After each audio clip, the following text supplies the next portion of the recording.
স্বাগত জানাচ্ছি Asian duplex town presence চেনা মানুষের আপন ভুবন অনুষ্ঠানে। আপনাদের সাথে আছি আমি মমডিনাজ মমি। আজকেও আমার অতিথি একজন রাজনীতিবিদ, শুনবো তার আপন ভুবনের গল্প। দর্শক, আজকে আমার অতিথি রাজশাহী ৬ আসনের মাননীয় সংসদ সদস্য আবু সাইদ চাঁদ। শুনবো তার আপন ভুবনের গল্প। কেমন আছেন আপনি?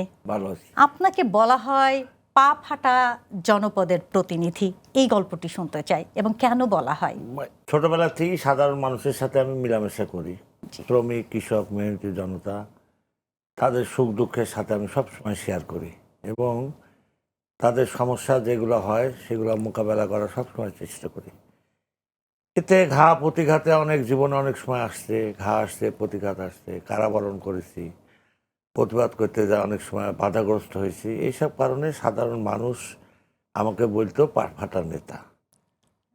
এই কারণে বিভিন্ন সময় যখন গ্রামগঞ্জে আপনার নসিমন, করিমন এগুলো চলার ব্যাপারে অনেক সময় পুলিশের সাথে ধাক্কাধাক্কি, তাদেরকে গ্রামের যানবাহন তাদেরকে উঠতে দেয় না, তখন উঠতে দেয় না, তখন এদেরকে আমি উঠানির ব্যবস্থা করি, লোকজনের সাথে করি, এইভাবে বিভিন্ন কায়দায়। তারপর আপনি যেটা আমাদের দেশে হয়তো জানেন আপনি, যে আখ মারাই, আখ কুশর মারাই, এটা একটা আইন ছিল। এই আইনটা পরবর্তীকালে শেখ মুজিবের আমলে এই আইনটা এমন অবস্থা করলো যাতে সাধারণ মানুষকে কুশর মারাই করতে দেয় না। এবং আমাদের গ্রামে মুক্তারপুরে কৃষকরা আন্দোলন করতে যায়, 2টা মানুষ মারা যায়, তারা গুলিবিদ্ধ হয়, একজন মারা যায়। এটাকে আমরা ব্যাপকভাবে আন্দোলন সংগ্রামের মাধ্যমে কুশরটা কলের মধ্যে মারাই করতে পারি, মারাই করার সুযোগ কৃষকদের দিয়ে দিই। কৃষকরা অনেক খুশি হয়, খুশি হওয়ার পর বিভিন্ন কাজ যায়। এইসব কারণেই কিন্তু আমাকে সাধারণ মানুষ কিন্তু পছন্দ করত। কিন্তু সেই সময় মানে আখ মারাই করতে দেয়া হতো না কেন? এটা একটা আইন ছিল সরকারের, মানে এগুলো মানে সুগার মিলে দিতে হবে, সুগার মিলে জোর করে দিতে হবে, নিজেরা মারাই করতে পারবে না। সুগার মিলে একটা আইন ছিল যে আমার কুশর আছে 3 বিঘা বা 7 বিঘা, মেল আমার তখন করতো কি, মেল আপনার 7 বিঘা কুশর না করি, মেল আপনার 2 বিঘা কুশর বা 3 বিঘা কুশর সার্ভে করতো। 3 বিঘা কুশর যেটা আমার এক্সট্রা থাকতো, সেই কুশরটা তারা নিতে পারতো না তখন। যার জন্য যে নিতে পারতো না, এটা মারাই করতে যায়, তখন মেল যখন দেখতো যে আর চলছে না, তখন ওই কুশরের উপর তারা হামলা করতো। যার জন্যে পাবলিকের সাথে তাদের এই সম্পর্কটা ছিল, তখনই গন্ডগোল হয়েছে। এবং এই গন্ডগোল কেন্দ্র করে অনেক পুলিশ, বিডিআর, তখন তো র্যাব ছিল না, তাদের সাথে বিভিন্ন সময় ঘা প্রতিঘাতে কৃষকরা মারাও গেছে। মানে সাধারণ জনতার অধিকার নিয়ে যখনই প্রশাসনের সাথে কোনো দ্বন্দ্ব হতো, আপনি সবসময় সাধারণ মানুষের পাশেই থেকেছেন। ছিলাম, ওই জন্য মানুষ পা ফাটা জনপদের মানুষ। এবং আমাদের ওখানে তো কুশরটা বেশি হয়, এই জন্য মানুষ আমাকে সবসময় পছন্দ করত। যে কোনো আন্দোলনে, হাটে বাজারে, পশু বা যে কোনো আন্দোলনে মানুষ আমাকে নিত। 73 সালে ম্যাট্রিক পাস করার পর আমাদের, আপনি কি তখন থেকে রাজনীতিতে নাকি তারপরে? তখন থেকে আমি জাসদের সদস্য ছিলাম। পরবর্তীকালে যখন 76-77 সালে আমার পিতা ছিল বিএনপির সহসভাপতি আব্দুল সাত্তার পরমাণিক, উনি সহসভাপতি ছিল। তখন আব্বার অনুপ্রেরণা দিয়ে আমি 1977 সালে চারঘাটের বা বাঘাতে যে একটা খাল খনন হয়, জিয়াউর রহমান সাহেব সেই খাল খননে আসেন। আমার আব্বার সাথে আমি সেই খাল খননে যাই, খাল কাটি আমি তখন থেকে আমি এই বিএনপির ভক্ত হয়ে যাই। জিয়াউর রহমান সাহেব যখন মারা গেলেন, তখন আমাদের দেশনেত্রী বেগম খালেদা জিয়া কিন্তু আমাদের দলের চেয়ারপারসন হলো। 86 সালে কিন্তু একটা আন্দোলন হলো, সেই আন্দোলনে কিন্তু সবাই আপনার বক্তৃতা দিছিল, ভাষণ দিছিল যে স্বৈরাচারী সরকারের সাথে ইলেকশন করা যাবে না। তো যখন যাবে না বললো, তখন একই কথা এবং বললো, শেখ হাসিনা নিজেও বললো যে সরকারের সাথে আলোচনা করা হোক, তারা জাতীয় বেঈমান হবে যদি নির্বাচনে যায়। আমরা পরবর্তীকালে দেখলাম তারা এরশাদের সাথে নির্বাচনে গেল। তখনই আমাদের নেত্রী বেগম খালেদা জিয়া ঐতিহাসিক একটা ভাষণ দিল, স্বৈরাচারী সরকারের বিরুদ্ধে আমার কোনো আপোষ হবে না, আমি জনগণকে আন্দোলন করবো। এই আন্দোলন করতে যায় খালেদা জিয়া কিন্তু তখন আপনার আন্দোলনে সাকসেসফুল হলো এবং এরশাদকে নামায় দিল। সেই আন্দোলন থেকে মূলত আমাদের আন্দোলন করা স্টার্ট হলো। তখন থেকে কিন্তু আন্দোলনের প্রতি বা দলের প্রতি আমার অনুপ্রেরণা হলো। মানে বাবার হাত ধরে আন্দোলনে আসা, কিন্তু এই স্বৈরাচারের পতনের পর থেকে আপনি অনুপ্রাণিত হলেন, ডাইরেক্ট হলাম, একদম সরাসরি যুক্ত হলেন এবং তার পাশাপাশি 88 সালে কি 89 সালে আমাদের ওখানে একটা আচ্ছা। এলাকা ভিত্তিক একটা আন্দোলন হলো। তখন সবাই 4-5টা সব চেয়ারম্যান আসি, তারা আমাকে বললো যে কি করবেন আপনি, আমাদের চাঁদকে ডাকিয়ে এসো। জি। তখন আমাদের সোহান সরকার, তারপর অনেক গণ্যমান্য লোক, তারপর আমাদের আমাদের 16 ইউনিয়নের আবু চেয়ারম্যান, সবাই মিলে, আমার চাচা শামসুল চেয়ারম্যান, সবাই মিলে।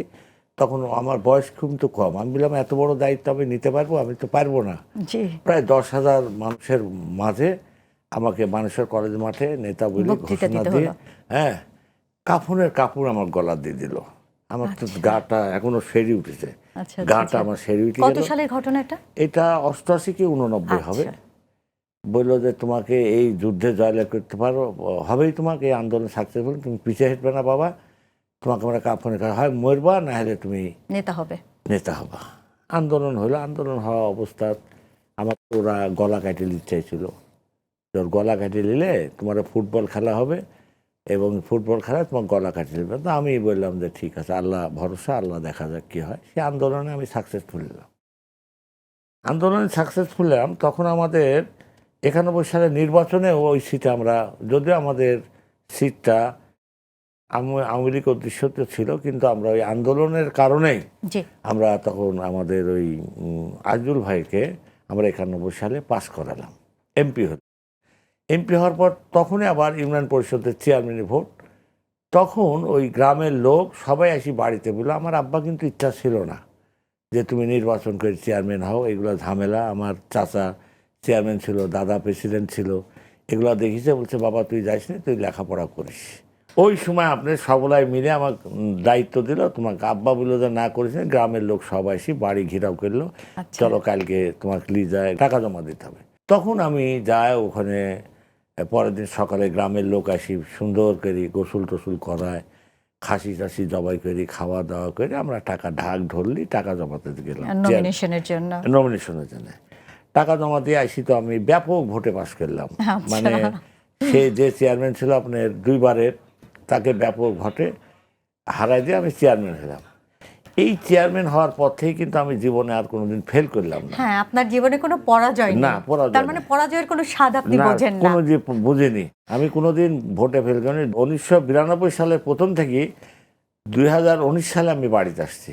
এই 27-28 বছর আমি জনপ্রতিনিধি ছিলাম। আমার জীবনে কিন্তু কোনো ইলেকশনে ফেল নাই, পরাজয় নাই। আমি পরাজয় এই না। পরাজিত না হওয়ার পেছনের এই গল্পটা জানতে পরাজিত চাই। না হওয়ার পিছনে যে আপনাকে বললাম যে মানুষের সবসময় মানুষের কাছেই থাকিছি, সাধারণ মানুষের ভালোবাসা। সাধারণ, এবং মানুষের যে কোনো সমস্যা, মানুষের মেয়ের বিয়ে, অসহায় মানুষ, গরিব চিকিৎসা পাচ্ছে না, তাকে হসপিটালে যাওয়া, একটা মেয়ের বিয়ে হচ্ছে না তার কাছে যাওয়া, তারপরে আইন আদালতে মানুষ কেস কামারে পড়ছে, কেসের মধ্যে পড়ছে, সেই কেস কামারে তাদের সাথে সাহায্য করা, তাদের কাছে যাওয়া, তাদের জামিন করা, জেলখানাতে আমাদের যারা রাজনীতিবিদ আছে তাদের সাথে দেখা, ওই যে মেডিকেল হসপিটাল, যে মেডিকেল হসপিটালে আমাদের লোকজন আছে, সেই লোকজনের সাথে দেখা করা, তাদের অসুস্থ পাশে থাকা, প্রয়োজন পড়ে তাদেরকে চিকিৎসার ব্যবস্থা করা, ওষুধ কিনে দেওয়া, এইসব কাজের জন্য আমার মানুষ খুব পছন্দ করতে। আপনার জীবনে কোনো পরাজয় নেই, পরাজয় নেই, এইসব কারণগুলাই কিন্তু মূলত।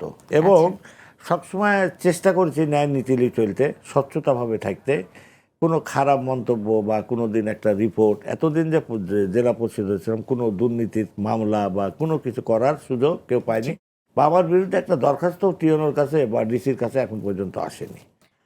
1909 সালে যখন চেয়ারম্যান আমি রিজাইন দিলাম, রিজাইন দিয়ে কিন্তু উপজেলার ভোটটা করলাম।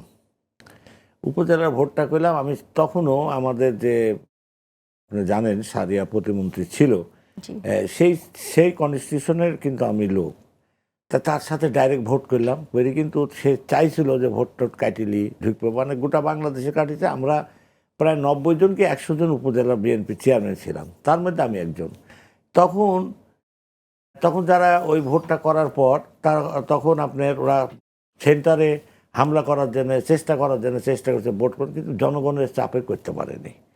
জনগণ এত মানে ভোট গুঁজে দেওয়া পর্যন্ত জনগণ মাঠে ছিল। সেইবারও আপনি জিতেছেন? হ্যাঁ, সেবারও শেখ হাসিনার পিরিয়ডে ঢুকছি। 14 সালে আমি জিতেছি। 2 বারে কিন্তু শেখ হাসিনা তখন পাস করা কিন্তু মুশকিল, জনগণের সমর্থনের কারণে কিন্তু করছে। মজার বিষয় হলো 14 সালে যখন আমি জিতি ইলেকশন করি, তখন কিন্তু আমি জেলখানাত। ওহ, জেলখানা থেকে আমি ভোট করেছি এবং জি মানুষের কথা, তুমি জেলখানা থাকলে তোমাকে ভোটে পাস করো, তুমি ভোটের নষ্ট করো না, জি তুমি নমিনেশন দাও। আমি জেল থেকে নমিনেশন পেপার সাবমিট করি, তখনই আমি কিন্তু ভোটে থেকে ওই 2014 সালেও পাস করলাম। পাস করার পর 19 সালে আর নির্বাচন করার মতন জি দেখলাম যে রাষ্ট্রের সাথে যুদ্ধ করে কতক্ষণ টিকবো। জি 14 সালে আর এর মধ্যে আমি কিন্তু মোটামুটি ওই যুগে এই শেখ হাসিনার পিরিয়ডে প্রায় 6 বছর জেলে ছিলাম। 6 হ্যাঁ, বছর আপনি জেলে। 27 থেকে 28টা জেলা একসাথে আপনাকে ঘুরতে হয়েছিল। আচ্ছা, এই একটা মজা কাজ আপনাকে বলি। জি আমি যখন আমাদের নেত্রী বেগম খালেদা জিয়াকে আপনার পদ্মাতে ফেলে দিতে চাইছিল, আপনি জানেন, বলছে যে এই ব্রিজ দিয়ে পার করতে পারো না, শেখ হাসিনা কিন্তু বলছিল তোমাকে পদ্মাতে ফেলে দেব। এবং ডাক্তার ইনুসকেও বলেছিল যে তোমার মায়ের পিট করি কিন্তু আমি ইয়াতে তোমাকে ফেলে দেবো, ওর নাম কি, বুড়িগঙ্গায়। তখন এই কথা বলার পর আমি তখন জেল থেকে বাড়া এসে কথা শুনলাম, শোনার পর আমি সেদিন ঐতিহাসিক একটা শিবপুরে জমা হয়েছিল প্রায় 15-20 হাজার লোক। সেখানে যা কিন্তু আমি প্রথম ঘোষণা দিয়েছিলাম আচ্ছা, যে 27 দফাও না, 28 দফা না, এক এক দফা দফা। শেখ হাসিনাকে বিদায় দিতে হবে, তার সাথে কোনো আপোষ করা যাবে না, তার বিদায় দিতে হবে। এই কথা বলার পর একদিন পর আমি বাড়িতে, আমি পুলিশের সামনে দিয়ে আসলাম। আসার পর তো আমার ঝড় আরম্ভ হলো। জি ঝড় আরম্ভ হলো, এমন ঝড় যে বাড়িঘর তো আমার তুষুরপাত হয়ে গেল, ভাঙচুর হাবিজাবি। আমার বাপের ব্রিটিশ পিরিয়ডের 17.5 কেজি টাকা ছিল, সেটা চুরি করে নিয়ে গেল। বাড়ি 3-5 কিসের টাকা সেটা, রূপা না চাঁদি, স্বর্ণের? চাঁদি ও আচ্ছা, রূপার চাঁদি। টাকা, জি, আমার চাঁদির ব্রিটিশ টাকা। পিরিয়ডের টাকা ছিল। আচ্ছা আচ্ছা আমার দাদা তখনকার দিনে জমিদার মানুষ ছিল, জি ভালো মানুষ ছিল। ওই সব টাকা ছিল, ওই সব টাকাগুলো সব র্যাবেরা লিয়ে গেল এবং অত্যাচার জুলুমের শেষ হলো না।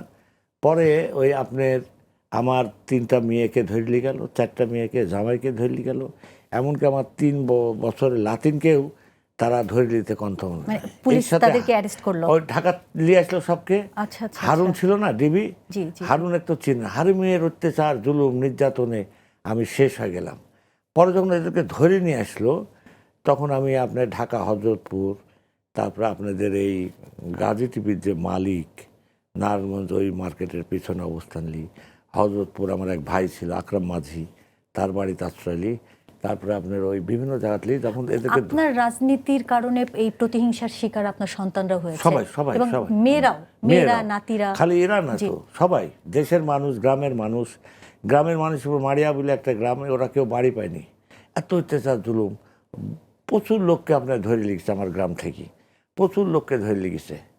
এখান থেকে এইগুলো তো করলো। তারপরে আমার সাথে যে থাকে আমার পিআই জালাল, ও 10 মাসের সিরুপ শুকিয়ে নিয়ে গেল, ওর মাকে ধরলো, ওর ভাগ্নিকে মারলো, আপনার টিএস এর পিএস হচ্ছে। হ্যাঁ, তার জি জি বউকে ধরে নিয়ে গেল, আচ্ছা আচ্ছা। তার শাস্তিকে ধরে গেল। এই অত্যাচারগুলো তারা করতে থাকলো। সত্যি করার খুব পর দুঃখজনক। আমি বাধ্য হলাম যে এই মাসুম বাচ্চাদেরকে ফেলে রাখি কী করবো, আমি সাইলেন্ডার হইলাম। ও আচ্ছা আচ্ছা। রাজশাহী কোর্টে সাইলেন্ডার হইতে যায়, ওরা তখন আমাকে ধরে ফেললো, রাস্তার কোর্টের মধ্যে আমাকে ধরে ফেললো, অ্যারেস্ট আচ্ছা, করলো। হারুনের টোচ্চারণের অত্যাচারে আমি তো শেষ হয়ে গেলাম, আমার ছেলে মেয়েকে সব নিয়ে গেল। তখন আমি বাধ্য হইলাম সাইলেন্ডার হইতে। আচ্ছা সাইলেন্ডার হওয়ার পর তো আমাকে রাজশাহী নিয়ে যাওয়া হলো। রাজশাহী নিয়ে যাওয়ার পর আপনার ডিজি সাহেব তখনকার বাতেন ছিল, ডিআইজি বাতেন, সে আমাকে 10 দিন রিমান্ডে দিল। আচ্ছা এই কথা, তারেক রহমান কোথায়, আপনার সাথে যোগাযোগ। আমি তো তারেক রহমানের সাথে আমার বছরেও দেখা হয়নি, কোনোদিন কথাও হয়নি, বা তাকে ওইভাবে আমি চিনিও না। আমার নেতা, এটা আমি জানি, তাকে শ্রদ্ধা করি। আমার বাপের নেতা জিয়াউর রহমান সাহেবের ছেলে তারেক রহমান, এটাই চিনি, আমি চিনিও না, জানিও না। তাও আমাকে ছাড়ে না, টর্চারিংয়ের পর টর্চারিং। তারপরে আপনার এই খালি এক থানায় না তো, এই 10 দিন লিয়ে গেল, তারপর ডিবি অফিসে লিয়ে গেল, রাজপাড়া থানা লিয়ে গেল। এইভাবে 28টা জেলাত আপনার নাটোরের রিমান্ড, আপনার এই সাতক্ষীরাত লিয়ে গেল, সেখানে রিমান্ড। এই সেল থেকে ওই অন্য সেল থেকে আরেকটা সেল, এখানে কিভাবে চোখ বেঁধে এরকম করে নিয়ে যাওয়া হতো কি? রিমান্ডে ডান্ডা বেরি পড়ায়, হাত করার দিই, আপনার আচ্ছা, গাড়ি আচ্ছা। ছিল, গাড়ির মধ্যে রিমান্ডে করি, তারা নিয়ে গেল, নিয়ে আচ্ছা, যায় আচ্ছা। এইভাবে হাত করাপ করি তারা আমাকে। এভাবে 28টা জেলাত, আপনার প্রত্যেকটা জেলাতে তারা গেল এবং সেখানে আপনার রিমান্ড থাকতাম। আমি রিমান্ড থাকতাম, তাও আমাকে ওইভাবে চলা, বাথরুমে যাওয়া মুশকিল ছিল। রিমান্ড তখনও কিন্তু আমাকে পায়ে করুণ ইতিহাস। এই রিমান্ডে যাওয়ার পরও কিন্তু আমাকে এই আপনার ডান্ডা বেরিয়ে অবস্থাতে আমাকে। আপনার এই নির্যাতনের গল্প আরও শুনবো, নিচ্ছি ছোট্ট একটি বিরতি। দর্শক দেখছিলেন এশিয়ান ডুপ্লেক্স টাউন প্রেজেন্স চেনা মানুষের আপন ভুবন অনুষ্ঠানে। নিচ্ছি ছোট্ট একটি বিরতির সাথেই থাকুন।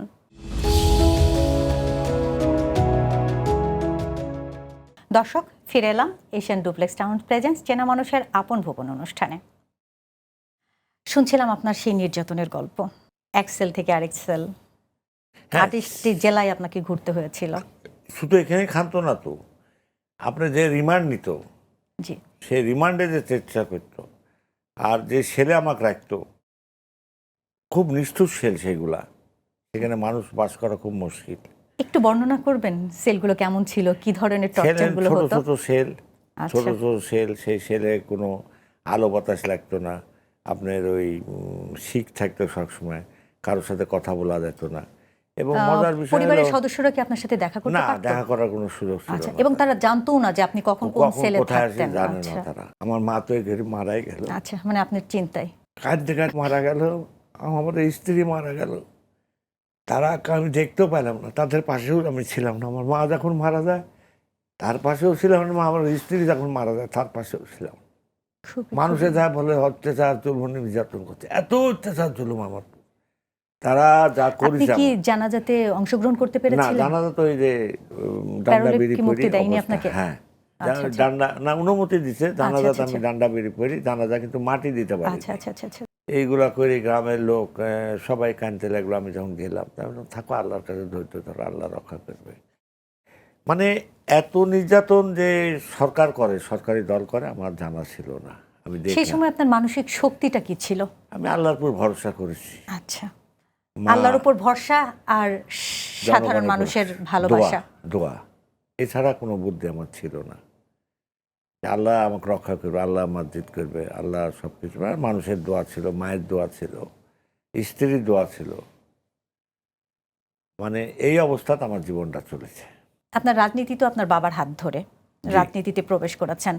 রাজশাহীকে আপনি কোথায় দেখতে চান এবং কি কি পদক্ষেপ নিচ্ছেন? আপনি নিজেও জানেন যে যে রাজশাহী আমি হলো, আপনার আসনেরই সন্তান। হ্যাঁ, আপনি জানার কথা জি, যে রাজশাহী আমাদের শিক্ষানগরী পরিচিত, এটা শিক্ষানগরী।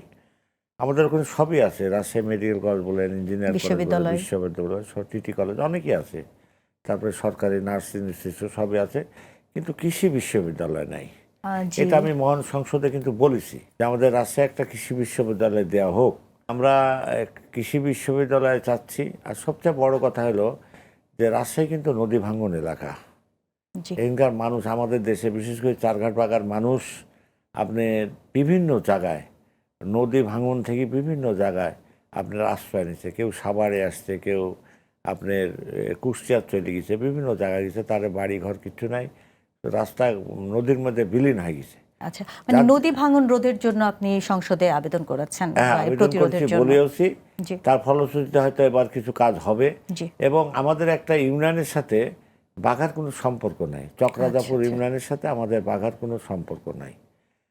তারপরে আমি সংসদে বলেছি, আপনার মাধ্যমে আবার দেশবাসীকে বলতে চাই যে আমাদের এখানে যে ইন্ডিয়ান থেকে যেসব মানুষ আসছে, জি, ইন্ডিয়ান থেকে যেসব মানুষ আসছে, সেই মানুষগুলো আপনার, তাদের জমি রেজিস্ট্রেশন হয়নি। তাদের জমিগুলো যাতে রেজিস্ট্রেশন হয় সেই ব্যাপারেও আমি লোকালভাবে যে আমার নির্বাচন ইশতেহার, সেই ইশতেহারে আমি বলেছি। ইন্ডিয়া থেকে যেসব লোকজন আসছে এটা আসছে। যদি একটু পরিষ্কার করে বলতেন। ইন্ডিয়া থেকে যেসব লোক আসছে 1965 আচ্ছা, সালে মানে যুদ্ধ দেশ বিভাগের পরে যারা যারা এসেছে আসছে, হ্যাঁ, এখন পর্যন্ত কিন্তু তাদের তাদের জমিগুলো জমি রেজিস্ট্রি করতে পারে না, registration না। আপনি তাদের জন্য একটা উদ্যোগ আবেদন নিচ্ছেন। করছি। আচ্ছা, এবং আমাদের দেশের লোক ভূমিমন্ত্রী মিজানুর রহমান মিনু, জি। তার কাছে এই প্রশ্নগুলো আমি তুলেছি বা বলেছি। জি, তা এর আগে যে আমাদের ভূমিমন্ত্রী ছিল কবির হোসেন রাজশাহী, তিনি কিছু রেজিস্ট্রেশন করে গিয়েছিল। আচ্ছা, যেহেতু আগে রেজিস্ট্রেশন হয়েছে, সেহেতু আমি মনে করি এই কথা যদি এই বর্তমান সরকার একটু নজর দেয় বা আমরা যদি সবাই মিলে চেষ্টা করি, তাহলে ইনশাল্লাহ এটা হবে। মানে এটা একদম পরিষ্কার যে আপনি সব সময় সাধারণ মানুষের জি, সাথে সাধারণ থেকেছেন, মানুষের সাথে ওদের তাদের জন্য দুঃখ কথা বলি। কষ্টগুলো জি, আপনার কাছে। তারপরে আপনি নিজেও জানেন যে জি। রাজশাহী একটা আমের ফসল, জি, কিন্তু এটার কিন্তু কোনো ব্যবস্থা নেই। যখন আম হয় তখনই শেষ হয়ে যায়। মানে কোনো দিন বাজার আপনার 1500 টাকা 1200 টাকা মনে হয়, কোনো দিন আবার আচ্ছা, আপনার 500 টাকাও নিয়ে যায় না। জি, এই যে জি, একটা বাজার ঠিক মতন বাইরের জন্য যে একটা প্ল্যান, এটা সরকারকে করতে হবে। মানে আমকে অর্থনৈতিকভাবে বা কাজে লাগানোর জন্য কাজে বাজার তৈরি করা করতে হবে, কারণ আচ্ছা, এটার একটা প্ল্যান করতে হবে। জি, জি। ইন্ডিয়া আমাদের থেকে ভালো আম না, জি। আমাদের ওদের থেকে সুস্বাদু, কিন্তু আমাদের প্ল্যান পরিকল্পনার জন্য এগুলো হচ্ছে না। যার জন্য এটা আমি বলেছি যে এই বিষয়গুলো আমাদেরকে দেখতে হবে। আচ্ছা, এবং চারঘাট বাগায় আপনি জানেন যে কোনো ইন্ডাস্ট্রি নাই, একদম। একদম নাই। জি। এখানে আমাদের প্রায় আমাদের রাজশাহী কিন্তু রেশমের জন্য বিখ্যাত। হ্যাঁ, রেশম বিখ্যাত।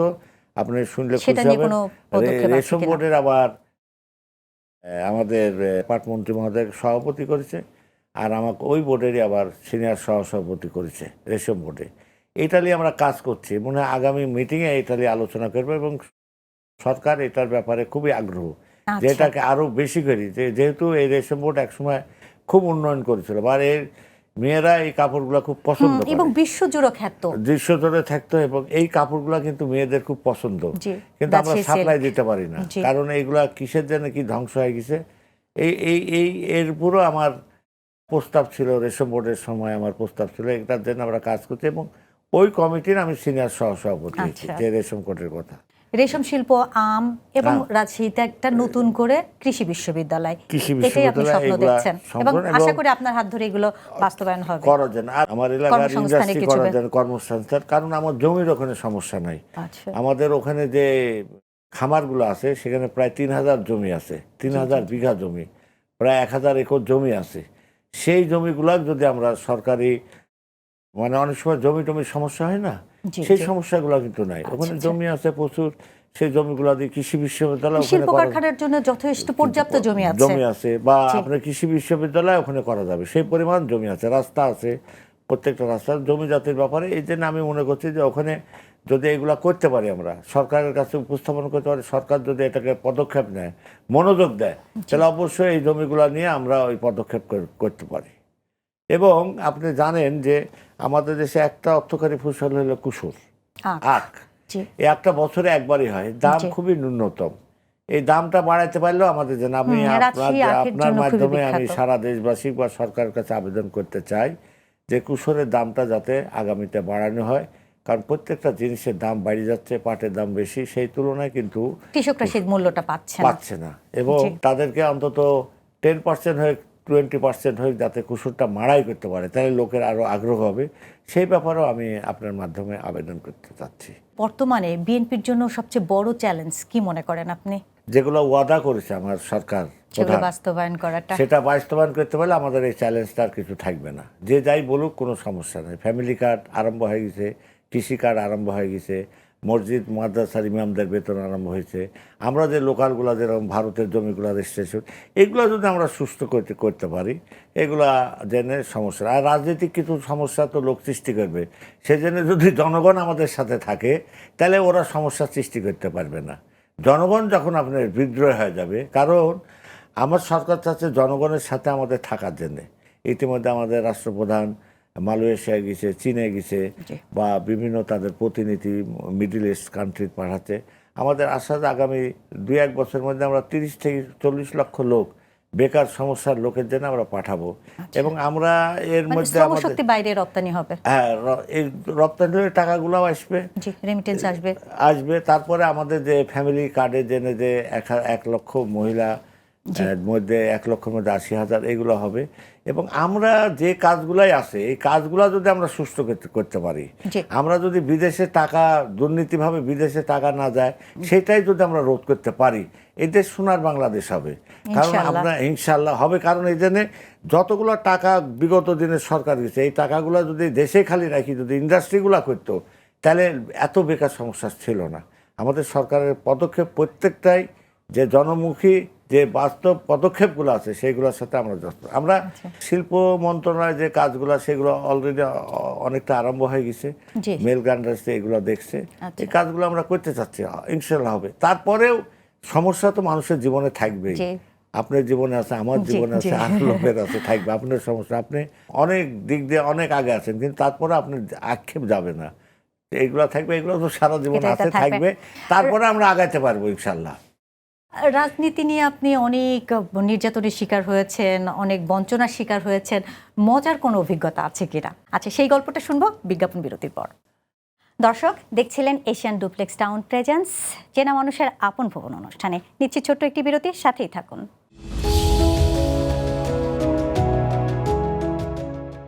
দর্শক, ফিরে এলাম এশিয়ান ডুপ্লেক্স টাউন প্রেজেন্স চেনা মানুষের আপন ভুবন অনুষ্ঠানে।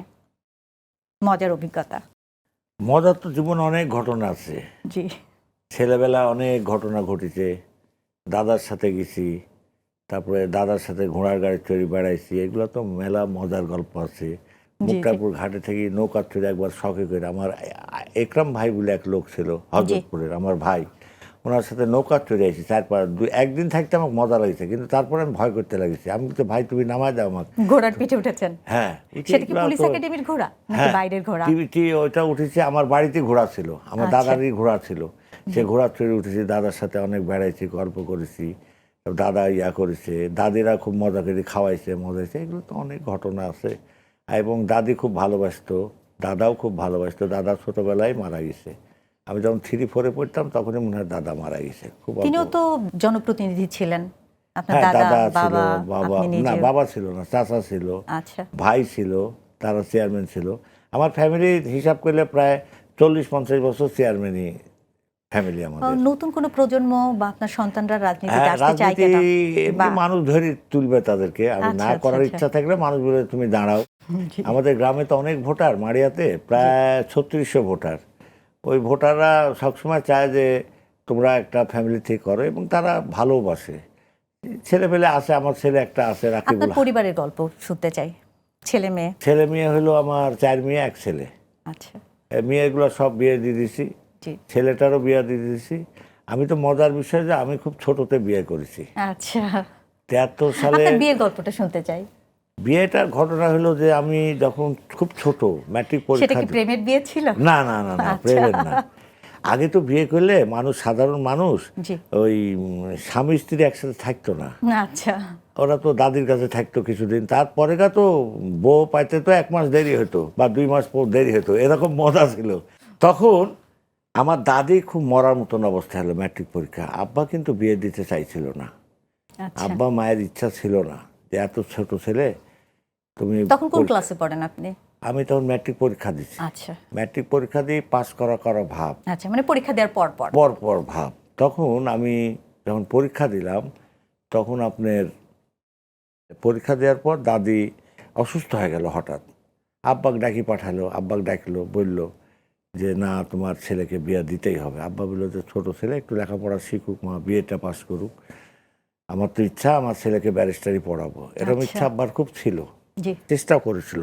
কিন্তু তখন যখন আমার দাদি খুব বেমত হয়ে গেল, তো আব্বা তখন দাদির কথা বাধ্যমতমে, তখন আগেকার দিনে তো তখন 72-73 সালে মানুষ এত সজাগ ছিল না। আজ থেকে 50 বছর আগের কথা বলছি, জি। ধরেন 50-এরও বেশি। তখন আমার বাধ্য হয় বিয়ে করতে হলো। বিয়ে করতে হলো, মানে দাদার কথা মতনই বিয়ে করতে হতো। আমি ম্যাট্রিক পাস করলাম, আমার বউ হয়তো 6-7-এ পড়তো। আচ্ছা, এইভাবে বিয়ে হয়ে গেল। বিয়ে হওয়ার পর সংসার জীবনে আসি, বাচ্চা হলো, 4টা বাচ্চা হলো, মেয়ে হলো, একটা সন্তান হলো। তারা বড় হলো, মানুষ হলো, বিয়ে শাদী দিলাম। ছেলেও বড় হয়ে গেল, তারও বিয়ে শাদী দিলাম। তারা ভালোই আছে সবাই। কয় মাস পর বউ হাতে পেলেন? বউ পাইলাম প্রায় 6-7 মাস পর। 6-7 মাস। অতটা বুঝতো না তো, আগে তো এইভাবে বুঝতো না, আমিও অতটা বুদ্ধি ছিল না তখন। পরে আস্তে আস্তে স্বাভাবিক হয়ে গেছে দুজনই। জি, কিন্তু তার কথা এখন আমার মনে পড়ে। জি, তিনি তো গত হয়েছেন। মৃত্যু পড়া প্রায় 2 বছর 2.5 বছর, তার কথা সবসময় মনে পড়ে, তার চলার পথে। জি, আপনি বলে চেয়েছিলেন যে আমি খুব মিস করছি, এই অনুষ্ঠানে সে থাকলে আমি সাথে নিয়ে যেতে পারতাম। তাকে নিয়ে আসতে পারতাম, তার সাথে করে নিয়ে আসতাম। তাকে নিয়ে কোনো স্মৃতি হ্যাঁ, অনেক এখানে স্মৃতি শেয়ার আছে, করতে অনেক চান? জায়গা বেড়াতে গেছি, সিলেটে গেছি, ঢাকাতে আসছি, তার সাথে অনেক জায়গা কোনো ভ্রমণে গেছি। রোমাঞ্চকর ঘটনা? এগুলো তো জীবনে হবে। সিলেটে গেছি যখন, তার সাথে মাজারে যখন গেছি, জি, অনেক গল্প করলো যে এই মাজারে আমাদের জীবনে যাতে কোনো দিন আমরা কাউকে কেউ ছাড়িয়ে যাব না, এরকম কথা আমার স্ত্রী আমাকে বললো মাজারে যায়। তা আমি বললাম যে ঠিক আছে, আমি তো ছাড়ার বুদ্ধি নাই। তো সে সবসময় চেষ্টা করেছে কাছে রাখার জন্য, কিন্তু এই শেষ জীবনে আসি সে পায়নি। আমার সাথে যখন আমার স্ত্রী মারা যায়, জি। দুঃখের বিষয়, তার সাথে আমার 3-4 বছর হলে দেখাই হয়নি। তার সাথে আমার দেখা, সে খুব অসুস্থ হয়ে গেল, তারপরে তার সাথে কিন্তু আমার দেখা হয়নি। তখন তো জেলে ছিলেন আপনি। তখন জেলে ছিলাম। আপনি তো প্রতিহিংসার রাজনীতির শিকার হয়েছেন, সেই জায়গা থেকে আপনি কি প্রতিহিংসার রাজনীতির পক্ষে নাকি বিপক্ষে? আমরা কি পরবর্তী প্রজন্ম কি আমার বা অন্য কোনো রাজনীতি দল এই আমাদের তো প্রতিহিংসার শিকার হবে কিনা আচ্ছা শুনেন, আপনাদের দ্বারা? আপনি নিজেও জানেন যে জি। আমাদের বিগত দিনের আওয়ামী লীগের মহাসচিব কাদের সাহেব বলেছিলেন যে বিএনপি 2 লক্ষ লোক মারি ফেলবে। এটা আমার কথা না, প্রতিহিংসা। কিন্তু আমার নেতা যখন আইসি বলল যে আমি দেশকে ভালোবাসি, দেশের জন্য চিন্তা করি, অতএব তোমরা কেউ কিছু করো না, কোনো জি। কেস নাই, কাবারি নাই, কিচ্ছু নাই, মানুষ তো আওয়ামী লীগের লোক সচ্ছল আছে, যারা অপরাধ করেছে তাদের জন্য শাস্তি হতে পারে, কিন্তু তাছাড়া তো কোনো অপরাধ নাই। এবং আমরা ওই রকম প্রতিহিংসা রাজনীতি করলে তো লোক, আওয়ামী লীগের লোক দেশেই থাকতে পারতো না। কয়টা লোকের বাড়িঘর ভাঙাচ্ছে, ওরা তো প্রকাশ্যে এসে আমাদের বাড়িঘর ভাঙছে। প্রতিহিংসা রাজনীতি আমার নেতা তারেক রহমান সাহেবও চায় না, আমরাও চাই না। আপনিও চান না, না, আমরাও চাই না এই প্রতিহিংসার রাজনীতি না, বারবার ফিরে আসুক। আবার ভোট হবে, ভোটে যে পাস করবে করবে, ক্ষমতার যে আসে সে আসবে। বাহ, চমৎকার আপনার এই তাই না? মানসিকতা। হ্যাঁ, যে আসবে, ভোটটা তো স্বাভাবিক। মানুষ যদি সাধারণ মানুষ আসলে নির্বিঘ্নে ভোটটা দিতে আপনি চায়, যদি স্বাধীন মতটা প্রকাশ মত করতে চায়। প্রকাশ চায়, আপনি যদি ভোট আমাকে না দেন তাহলে জোর করে ক্ষমতা যায় তো আমি টিকে থাকতে পারবো না। এর আগেও আপনি দেখেছেন বিগত দিনের এই যে 17 বছর জোর করে ক্ষমতা ছিল, তারা তো অ্যাকচুয়ালি জনগণের রায়কে শ্রদ্ধা করেনি, সম্মানও করেনি, বা জনগণকে ভোট দেওয়ার দরকারও প্রয়োজন মনে করেন, যার জন্যে জনগণের রায়কে অশ্রদ্ধা করেছে। আমরা ভয় করছি যে আমার সরকার যেগুলো বলেছে সেগুলো যদি জনগণের সামনে এই 5 বছরের মধ্যে কমপ্লিট না করতে পারে তাহলে জনগণের কাছে যাবো কীভাবে, সামনে আগাবো কী করে, এটা আমরা মনে করছি। কিন্তু বিগত সরকার তো সেটা মনে করেনি।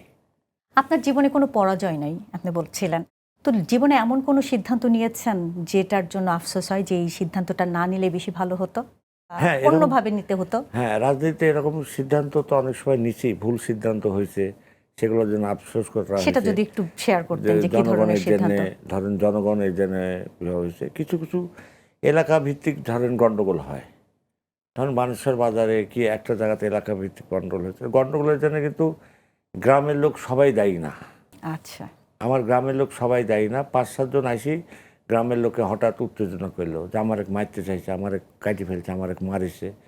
তখন আপনি আবেগ আপ্লুত হয়ে কোন একটা পক্ষ ওদের সাথে গ্রহণ গ্রামের করেছেন। লোকের ডাকি, আচ্ছা, তখন আচ্ছা, হয়তো মারামারি করতে গেছি, কিন্তু পরবর্তীতে দেখেছি যে ওই গ্রামের সব লোক তো দায়ী না। আচ্ছা, ওই গ্রামের কিন্তু সব মানুষ দায়ী না, হয়তো 5-7 জন লোক, তাদেরকে ডাকি বললেও তো হতো, বা তাদেরকে বিচারের আয়ত্তে আনলেও তো হতো। মানে আমরা হুটহাট করে সিদ্ধান্ত নিলে আমরা ভুল সিদ্ধান্ত নিই, ভুল এখান সিদ্ধান্ত। থেকে আমরা এটাই শিখছি আলোচনা না করে যে সিদ্ধান্ত না আচ্ছা, নিলে এটা ভুল হয়েছে আমাদের। জি, এটা মানে এই যেন আমার আফসোসও লাগছে যে আচ্ছা, না, আচ্ছা, এগুলো আচ্ছা, তো আমার খারাপ সিদ্ধান্ত, মানে এগুলো তো ঠিক আবেগ হয়, আপ্লুত হয়ে কোন একটা এগুলো পক্ষ করা যাবে না। করা আবেগ যেত না। জিনিসটাই জি, জি, খারাপ রাজনীতির জি, জি, জন্য। রাজনীতিতে আমার ভুলের জন্য তো আমার এলাকার লোকের ক্ষতি হবে, প্রচুর ক্ষতি হবে। জি, এরকম অনেক সময় ভুল সিদ্ধান্ত হয়ে যেত, তাই না? জি। রাজনীতিবিদদের ভুল সিদ্ধান্তের কারণে তো অনেক কিছু ক্ষতি হয়। আপনার জীবনে আদর্শ বা অনুপ্রেরণা কে? পারিবারিকভাবে এর পিছনে আমার মায়ের অনেক শ্রম আছে। আমার মা খুব শিক্ষিত ফ্যামিলির মেয়ে ছিল, তারা বংশের দিক দিয়ে অনেক বড় মাপের মানুষ ছিল।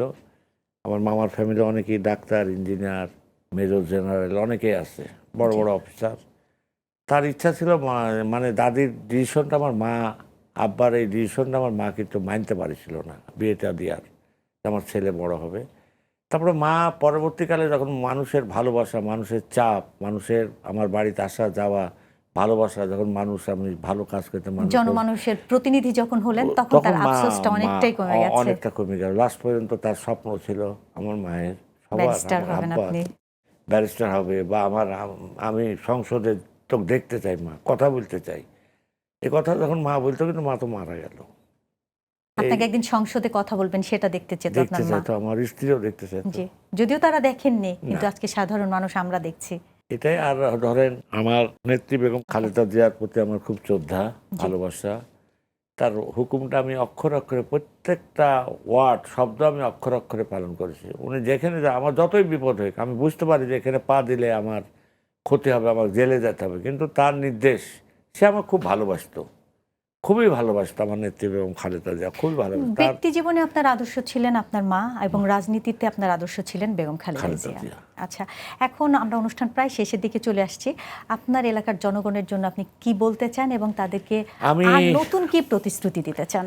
আমি তো ওদেরকে বলেছি আমার এলাকার চারঘাট বাগার মানুষের কাছে যে ওরা আমাকে ভোট দিছে, চারঘাট বাগার মানুষ ভোট দিছে, ওরা যে কাজগুলো করতে চাচ্ছে সেই কাজগুলোর আমি আরম্ভ করেছি, ইনশাল্লাহ করতে পারবো। ওরা যেন আমার জন্য দোয়া করে যে আমি তাদের সমস্ত কাজ যেগুলো মসজিদ, মাদ্রাসা, গোরস্থান, রাস্তাঘাট, তারপরে আপনার ওই যে কালভার্ট, ব্রিজ, এগুলো সমস্ত কাজ দিয়েছে, কাজগুলো আমি করব। তারপরে ইন্ডিয়ার যে কথাগুলো বললাম এই কাজগুলা, তারপরে চক্রাজাপুর ব্রিজ, এই কাজগুলো ইনশাল্লাহ হবে।